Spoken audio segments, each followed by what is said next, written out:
We are back, and it is time to wrap up with some Bat Family stories that, whoa. Yeah, a lot of implications in these.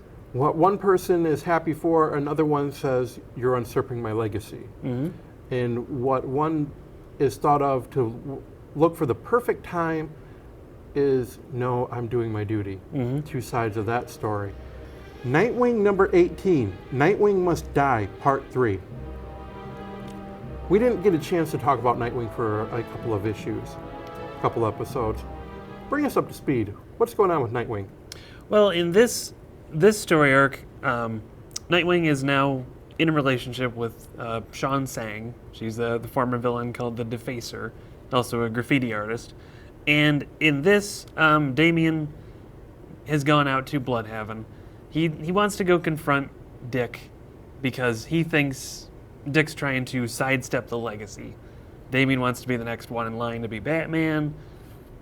Dick doesn't even care about that. Right. He's trying to have his own life, and here's, Damian, who's essentially an old man in a little kid's body, saying, no, I'm gonna be Batman. Right. You stay out of my way. Sean is eventually revealed that she's pregnant. And at the end of that, we find that she's been kidnapped. And Nightwing figures out pretty quickly it's their old villain, Professor Pig, which is one of their first villains when he and Damian were Batman and Robin together during Grant Morrison's run in Batman and Robin. And so they travel to Paris, which is where Pig is holding her for some odd reason. They never really explain why he's all the way over in Paris. But we find that Pig has also sent some of his Dalatrons against them, which are his mind-controlled, face-changed zombie things. Damian calls them action figures at one point, which made me laugh. Like that's basically sums it up. And one of them is Deathwing, who is this sort of evil, older Nightwing who sort of represents Nightwing's dark side. And in that fight, they also meet a Dalatron Robin, who they end up naming Robintron, who is, for some reason, a good guy. And which I guess you could say maybe that's sort of like Damian's repressed side of being, actually being a nice guy, actually being a pleasant individual, not being a, sort of entitled little jerk all the time. To put it bluntly. They end up beating Deathwing with Robintron's help. And so they get the location of Professor Pig, so they go off to go confront him, but it's not until that point that it's Robintron who actually tells... I feel real silly saying Robintron this many times, but he's the one who actually kind of helps bridge the gap between Nightwing and Damian. He tells... Because he basically seemingly has Damian's memories, or his personality. But he's still fighting... he's fighting his own memories, but he seems to have just all of Damian's memories. I mean, he knows who Damian is. And he says, no, look, you were raised to be a weapon. You found your father. As soon as you found him, he was taken away from you. And the only person you had was Dick. And he took you in. He had faith in you. He made you his Robin to his Batman. And you really need to rely on him. I mean, you have that brotherly bond. And at the same time, Robintron's trying to remember his own brother at that point because he was taken away from him. So it helps to bridge the gap between them because I think those were things the real Damian wasn't comfortable admitting to Dick because it's Damian. Damian's not going to say stuff like that. No, he isn't. Not under extreme duress. No. So they do finally get to Professor Pig, and Professor Pig explains that he's essentially enamored by Sean's artwork because he considers himself an artist, a crazy artist, but an artist nonetheless, and that he's also very aware that Sean is pregnant. And in this issue, he makes a lot of parallels between her pregnancy and how an artist brings art into the world. That's giving birth to your creation. Nightwing ends up taking him down. Unsurprisingly. Unsurprisingly. But then we find out two different things. First off is Robintron and Deathwing are up on the rooftop, and Robintron is trying to get in touch with Deathwing's actual human side. Yeah, trying to What reach the real Deathwing, just like Robintron was able to kind of overcome his programming. Deathwing, he plays along. He knows who he is, but he plays along with it just enough to lure Robintron in and throws him down, and implies that he's probably killed him. While Nightwing is taking care of Dr. Shawn, Dr. Shawn, Dr. Pig, Dr. Shawn. He's taking care of his girlfriend. Damian says, "Hey, I'll be right back. I'm going to go check on Robintron," because he feels like Robintron's going to take off on him. And he sees the Batmobile Yep. fly away, too. And it's Deathwing. They lure him to a trap, and Damian gets hit from behind and gets knocked out. And all of a sudden, Professor Pig is just talking about, he knew he went too far this time. He knew that something wasn't right. We find out he was not the mastermind behind all this. Who is the mastermind, and what's the implication? It was Dr. Simon Hurt, who is in league with Deathwing, and they're carrying away Damian at this point. And for those of you who didn't keep up with Batman comics, Dr. Simon Hurt is a character Grant Morrison created who, I hope I'm getting this right, is Batman's dad's former theater body double turned supervillain. That's one iteration of So it. So he ends up looking like Batman's dad, and he had this whole huge thing against Batman for a long time. That's one iteration. He also is somehow in tune with the multiverse. He might have some type of powers. I was reading that this character was designed to embody the devil, and it was the perfect foil against Batman. But you've seen Dr. Simon Hurt multiple times, especially Grant Morrison's run. It's kind of surprising he would go after Damian and Nightwing. But last issue, too, we saw Deathwing hit Nightwing in the head with a knife. Yes. And that sent him on what I'm calling a multiversal acid trip. I mean, he was seeing other universes. He was seeing, alternate Nightwings and alternate Robins and all sorts of weird stuff. And it took Damian quite a while to pull him out of it. And at the beginning of this, Nightwing's just kind of looking over that knife saying, this isn't a normal knife. This isn't, they don't really go into that anymore. So it also makes you wonder, how did Simon Hurt get Nightwing and Damian's memories? Because Deathwing basically sounds like he should be Nightwing. I mean, he has seemingly experienced everything Nightwing has. So maybe that's like tapping into the multiverse for for that. I don't know. There's definitely more to it. Yeah. Professor Pig was just a warm-up to get to Dr. Simon Hurt. And the next story arc is Robin Dies at Dawn, which was, I guess, a vintage story that involved Simon Hurt way back when. That was that was an old story where Batman thinks that he's on an alien planet and that Robin ends up getting killed. And as it turns out, at the end of it, he's actually just in like he's in a sensory deprivation chamber. Yes. And the guy working the sensory deprivation thing was retroactively established to be Dr. Hurt. Yes. Which, thank you, Grant Morrison. That's not complicated at all. Just when you thought Professor Pig was the big bad, nope, they whip out a character very controversial, and is a lot more to him depending on who they use him with.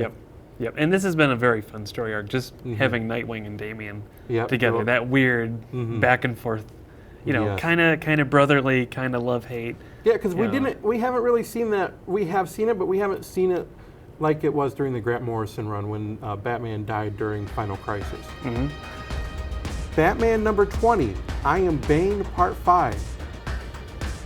The final showdown between Batman and Bane. This has to be the most intense, bloodiest one-on-one fight they've had.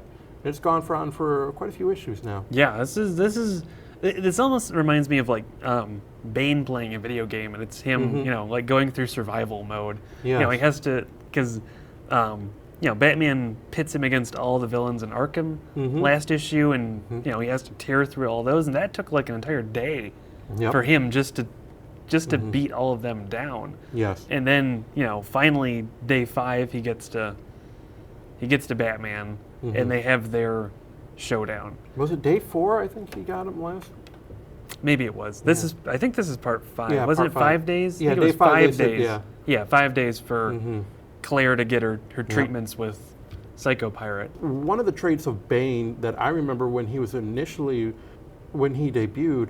was he was very calculating. He was very calm, but he had that anger with him, especially with Venom. Yeah, and this Bane is very entitled, I think we could say. I mean, Psycho Pirate was his. Batman coming in, taking something of his, does not make him happy. No. I mean, he's been reiterating that quite a bit, through here, that's mine. You don't take my property.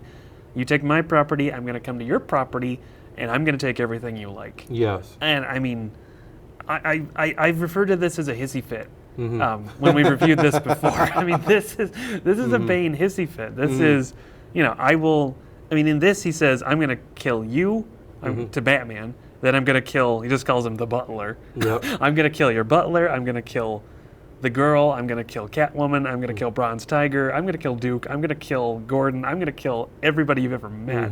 And then I'm going to turn on the bat signal and stand on the rooftops and watch as everybody looks up saying, hey, where's Batman? And they're just going to see me. And it's like, whoa, yikes. Well, what does Batman say to that? Batman says, everybody's tried to kill me. Everybody does that every single night. They say, you're going to die. This is the end of you. You're done for. And he says, no, it's not over yet. I've heard it before. Yeah, I've heard it before. Yeah, and it's, he has kind of the determination and, not to mention the skill set to, to overcome that. Yes. And even, that's exactly what Bane wants to do to him, is just to end him. And Batman says, no, this can't be the end just yet. Yeah.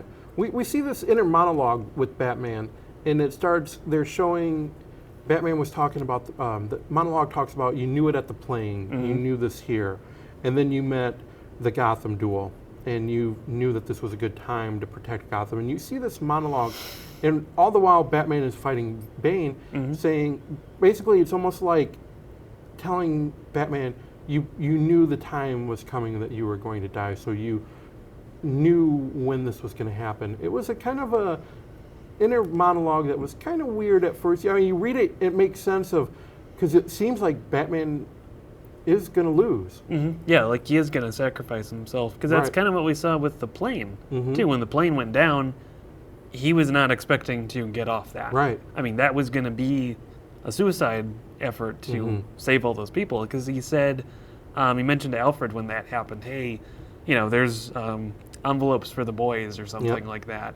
And yeah, in this you get that sense, especially as Bane's beating the crap out of him in this issue. Very bloody. Yeah, and then, towards the end we realize that's his mom talking to him. Or it's his vision of his mom, of Martha Wayne talking to him, since he beats Bane with a single headbutt. Well, that kind of killed it for me, of getting beaten down for that long, then letting Bane throw him up against a wall or whatever, and get in his face and say that one last little he was keeping threat saying, to him. you know who I am, you know who I am, you know who I am. I am Bane, I am Bane, I am Bane. And Batman pretty much lured him in. That one moment where Batman knows one-on-one that Bane can beat him. Batman, or at least it was implied by Martha, the monologue voice was, you knew that he would be able to beat you. You knew that he could take you one-on-one. He was the man that could break you, so you planned certain events to happen a certain way. And he planned this. I say he planned it of, hey, I know you're Bane. You don't need to tell me you're Bane, because I think Bane has always been self-confident, overconfident. We've seen other story arcs. He'll hit that point when he gets overconfident. That's when he loses his edge. And Batman said, I know who you are, but you forgot who I am. I'm Batman. Hits him the headbutt. Hits him with the headbutt and finally knocks them both out. And Batman's in the pool of blood. That's where he said, I can't take that. Yeah. Of all the way he wins, he basically sets him up for that one punch. When he was talking to his mother, well, now you knew this was the time and you knew that you had to do this. And Batman says, no, it wasn't because of that. It was because I saw someone that needed help. And that's what I go to do. Yeah. It wasn't to save her because I knew that she could protect Gotham and this was my time. It was, no, I went to do this because someone needed help and that's what I needed to do. Because she was saying, the mother was saying, you don't need a spectacular death to, for me to be proud of you. I already am. So I enjoyed that little back and forth. Yeah, it'll be interesting to see where Batman goes from here. Yes. Because we don't know where, how Claire's sessions ended up. Because Alfred was in with her with Psychopirate. Yep.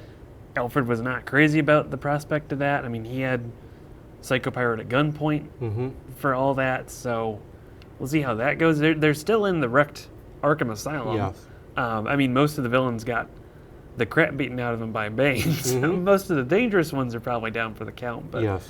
I mean, Batman's still not in a good place No, there he isn't. either. So we'll see what happens next. Now, I do know that the next issue, I believe, starts the story arc of the Button, which is Batman and the Flash investigating the Button Yep. from the Watchmen, from the whole DC Rebirth Yep. story, meta story that's going on for the next year and a half.